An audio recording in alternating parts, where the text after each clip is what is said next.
సాధారణంగా ఏలినాటి శని 7 సంవత్సరాలు అంటారు.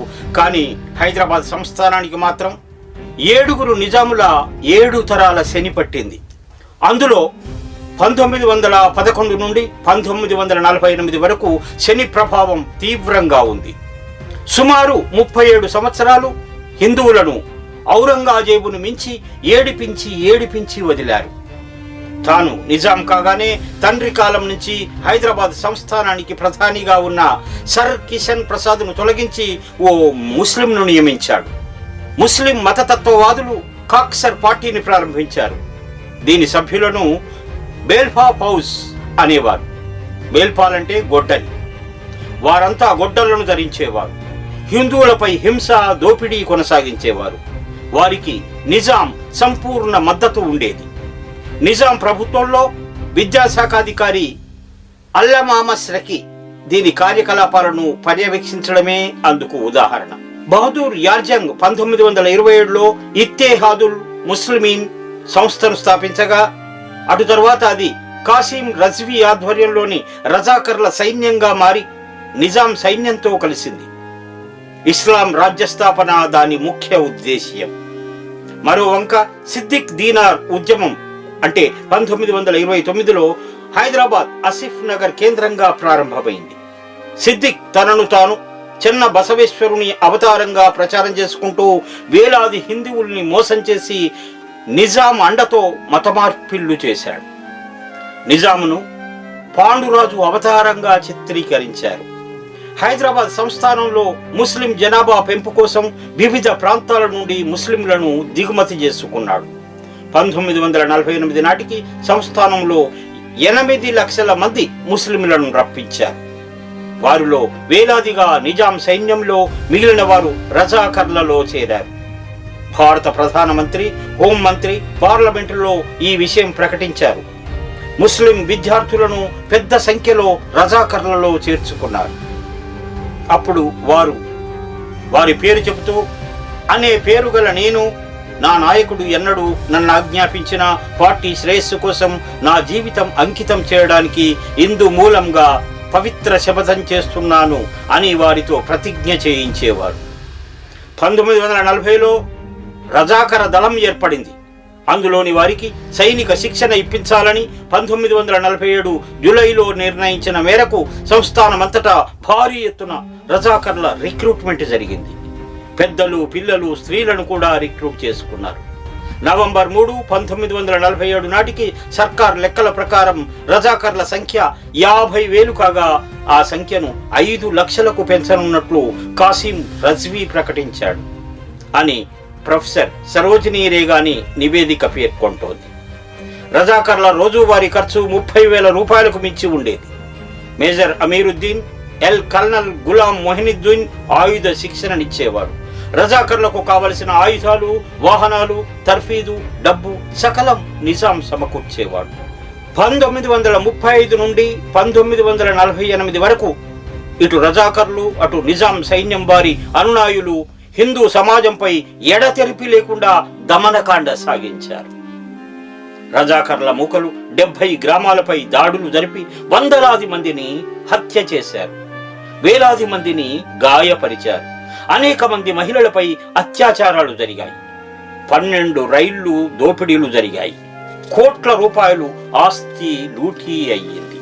ఈ ఘోర పరిస్థితులలో తమ మాన ప్రాణాలను కాపాడుకునేందుకు లక్షలాది మంది సరిహద్దు ప్రాంతాలకు వెళ్లిపోయారు అని సెప్టెంబర్ 7, 1947 నాటి ప్రధానమంత్రి పార్లమెంటుకు వివరించారు. హైదరాబాద్ సంస్థానంలో రజాకార్లు హిందువుల నుంచి దోచుకున్న సొమ్ము 70 కోట్ల రూపాయల కంటే ఎక్కువే. నిజాం వాటా పోగా 40 కోట్లు ముట్టి ఉంటుంది అని వందే మాత్రం రామచంద్రరావు ఒక ఇంటర్వ్యూలో చెప్పారు. ఉస్మాన్ అలీ ఖాన్ తన పైశాచిక కామ ప్రవృత్తిని సంతృప్తి పరచుకోవడం కోసం 360 మంది అందమైన స్త్రీలను తన రాజప్రసాదంలోనే ఉంచుకున్న ఘనుడు.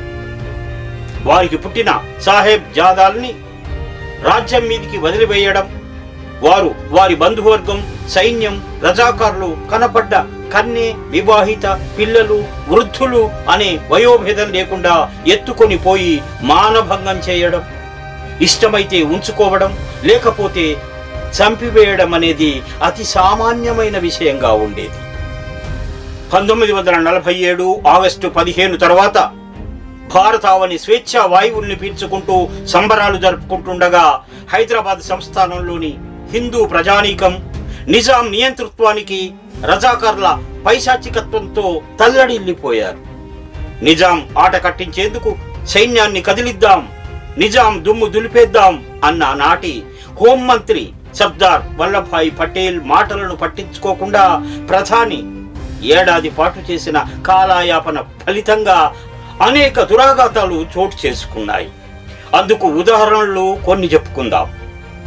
ఆగస్టు 8, 1947 వరంగల్లో త్రివర్ణ పతాకం ఎగురవేసినందుకు మొగులయ్యను రజాకారులు కత్తులతో పొడిచి చంపగా హంతకుడు కాసిం షరీఫ్ కు పూలదండలు వేసి వరంగల్లో నాటి సుబేదార్ ఊరేగించాడు. వాడి రైల్వే స్టేషన్ పక్క గ్రామంలో బతుకమ్మ పండుగ చేసుకుని రైళ్లలో తిరిగి వస్తున్న వందలాది మంది హిందూ స్త్రీలను గాండ్లాపూర్ వద్ద నిజాం మూకలు రైలును ఆపి మగవారిని కాళ్ళు చేతులు కట్టిపడవేసి స్త్రీలను సమీపంలోని పోలీస్ స్టేషన్ కు తీసుకువెళ్లి నగ్నంగా బతుకమ్మను ఆడించారు. ఆగస్టు 21, 1948 ఇమ్రోజ్ పత్రికా సంపాదకుడు షోయబుల్లా ఖాన్ హత్య జరిగింది. ఆగస్టు 25, 1948 చేరియాల తాలూకాలోని బైరాన్పల్లి గ్రామంపై ఉదయం 4:30 గంటలకు నిజాం ముష్కర మూకలు దాడికి దిగి 92 మంది హిందువుల్ని వరుసగా నిలబెట్టి కాల్చివేశారు. కనపడ్డ స్త్రీలనెల్లా బలాత్కరించారు. సూర్యాపేట తాలూకాలోని పాతర్లపహాడ్ గ్రామస్తులు నిజాం సర్కారుకు పన్ను చెల్లించబోమంటూ ఎదురు తిరిగినందుకు ఆగస్టు 28, 1948 ఆ పల్లెపై దాడి చేసి 17 మంది ప్రాణాలు తీశారు. ఎందరినో ఘోరంగా హింసించారు. నల్గొండ జిల్లాలోని రహీం ఖాన్ పేట, బాడ, వేముల యాదగిరిపల్లి, మల్లాపురాయి, రేణిగుంట, భువనగిరి, ఎర్రంపల్లి, కొలనుపాక తాలూకాలోని దూది వెంకటాపురం మొదలగు ప్రాంతాల్లో కనీసం 2000 మంది హిందువులు హత్యకు గురయ్యారు. అత్యాచారాలకు అంతే లేదు. నిజాం నియంత పాలనకు వ్యతిరేకంగా ఆర్య సమాజం సత్యాగ్రహాన్ని ప్రోత్సహించింది. అనేక మంది ఆర్య వీరులు సత్యాగ్రహం చేసి జైలుకు వెళ్లారు. ఆ సత్యాగ్రహానికి అద్భుతమైన స్పందన లభించగా ఈ ఉద్యమంలో చేరవద్దని గాంధీజీ కాంగ్రెస్ కార్యకర్తలకు సలహా ఇచ్చారు. మరోవంక రాష్ట్రీయ స్వయం సేవక సంఘం సభ్యులు వందల సంఖ్యలో ఉద్యమంలో పాల్గొన్నారు. పోలీసు చర్యకు ముందు నిజాం జ్యేష్ఠ పుత్రుడు బీరార్ యువరాజు అజింజా 8వ నిజాం కావాలనే కోరికతో హైదరాబాద్ సంస్థాన సేనను సరిహద్దు నుండి వెనుకకు రప్పించాలనుకున్నాడు. దానిని పసిగట్టిన 7వ నిజాం అతనికి కావలసినంత డబ్బు ఇచ్చి ప్యారిస్ లాంటి ప్రదేశాలకు విహారయాత్రకు పంపాడు. వ్యసనపరుడైన అజంజా సర్వసేనాని పదవి, బీరార్ గవర్నర్ పదవి వదులుకొని జలసాలు చేసుకుంటూ ప్రపంచ విహార యాత్రలో నిమగ్నమయ్యాడు. మిలిటరీ చర్య జరిగే వరకు అధికారాన్ని కాపాడుకునేందుకు ఉస్మాన్ ఖాన్ అంతర్గతంగా, అంతర్జాతీయంగా తనకున్న అవకాశాల్ని వినియోగించుకునేందుకు శాయాశక్తులా ప్రయత్నించాడు. హైదరాబాదు నవాబు అండదండలతో రజాకర్లు చేసిన ఘోర కృత్యాలకు అంతే లేకుండా పోయింది. వారి దురాఘాతాలను వివరించాలంటే ఎన్నెన్నో గాథలు ఉన్నాయి. భారతదేశానికి ఆగస్టు 15, 1947 స్వాతంత్రం వచ్చింది. దీంతో పాటు దేశ విభజన కూడా జరిగిపోయింది. మత ప్రాతిపదికన పాకిస్తాన్ ఏర్పడింది. బ్రిటిష్ వారు దేశాన్ని విడిచిపోతూ 565 స్వదేశీ సంస్థానాల చిక్కుముడిని పెట్టి వెళ్లారు. ఇండియన్ ఇండిపెండెన్స్ 1947తో పాటు ల్యాప్స్ ఆఫ్ పారామౌంట్ అనే ప్రత్యామ్నాయం కూడా ఇచ్చారు. దీని ప్రకారం దేశంలో అప్పటి వరకు ఉన్న సంస్థానాలు భారత్ లేదా పాకిస్తాన్లో విలీనమయ్యేందుకు నిర్ణయం తీసుకోవచ్చు లేదా స్వతంత్రంగా కొనసాగవచ్చు. సువిశాల భారతదేశం నడిబొడ్డున ఉన్న ఈ సంస్థానాలన్నీ అప్పటి వరకు బ్రిటిష్ వారికి సామంత రాజ్యాలుగా పరిమిత అధికారాలతో కొనసాగాయి. ఈ వెసులుబాటుతో సైన్యం, రైల్వేలు, విమానయానం, కరెన్సీ, విదేశీ సంబంధాలు ఏవైనా సొంతంగా నిర్వహించుకోలేవు. అంతేకాకుండా ప్రతి సంస్థానంతో ప్రత్యేకంగా సంబంధాలు కొనసాగించడం కొత్తగా ఏర్పడిన భారత ప్రభుత్వానికి కూడా చాలా కష్టమైన పని. ఇలాంటి క్లిష్ట పరిస్థితుల్లో దేశానికి మొదటి హోంశాఖ మంత్రిగా బాధ్యతలు చేపట్టిన సర్దార్ వల్లభాయ్ పటేల్ పెద్ద ఎత్తున బాధ్యతను నెత్తిన వేసుకున్నారు. సంస్థానాధీశులందరితో చర్చించి భారతదేశంలో విలీనం చేసేలా ఒప్పించారు. దీనికి సామ, దాన, భేద, దండోపాయాలను ఉపయోగించారు పటేల్. ఈ సందర్భంగా జర్మనీ ఏకీకరణ కోసం కృషి చేసిన ఒట్టో వాన్ బిస్మార్క్ను గుర్తు చేసుకోవాలి. బిస్మార్క్ ఇందుకోసం యుద్ధాలు చేయాల్సి వచ్చింది. కానీ సర్దార్ పటేల్ మాత్రం ఎలాంటి యుద్ధాలు చేయకుండా, రాజులను ఓడించకుండా రాజ్యాలను స్వాధీనం చేసుకున్నారు. మొత్తం 565 సంస్థానాల్లో 562 విలీనం చేశారు. మిగిలినవి హైదరాబాద్, జమ్మూ కాశ్మీర్, జునాగఢ్. కొత్తగా ఏర్పడిన భారతదేశ ప్రభుత్వం హైదరాబాదులో ప్రవేశపెట్టడానికి నిరాకరించిన నవాబు రజాకార్లను ఆదేశించాడు. రజ్వీ యొక్క రజాకార్లను ఖండిస్తూ భారతదేశంతో విలీనం చేయమని వాదించిన షుబుల్లా ఖాన్ వంటి దేశభక్తి ముస్లింల హత్యలో అతను కూడా చిక్కుకున్నాడు. రజ్వీ హిందూ జనాభాపై క్రిమినల్ దాడులను ప్రారంభించాడు. భారతదేశానికి పోలీసు యాక్షన్ కు దారి తీసింది. ఆపరేషన్ పోలో తర్వాత భారత సైన్యం రజాకర్లను ఓడించి భారతదేశంలో హైదరాబాదును స్వాధీనం చేసుకున్న తర్వాత రజ్వీని గృహ నిర్బంధంలో ఉంచారు. భారతీయ చట్టాలపై తిరుగుబాటు కార్యకలాపాలకు ప్రయత్నించాడు. మతహింసను ప్రేరేపించినందున అతనికి 1948 నుండి 1957 వరకు జైలు శిక్ష విధించబడింది. 1957 సెప్టెంబర్ 11న జైలు నుంచి విడుదలయ్యాక ఖాసిం రజ్వీ పాకిస్తాన్ వెళ్లిపోయాడు.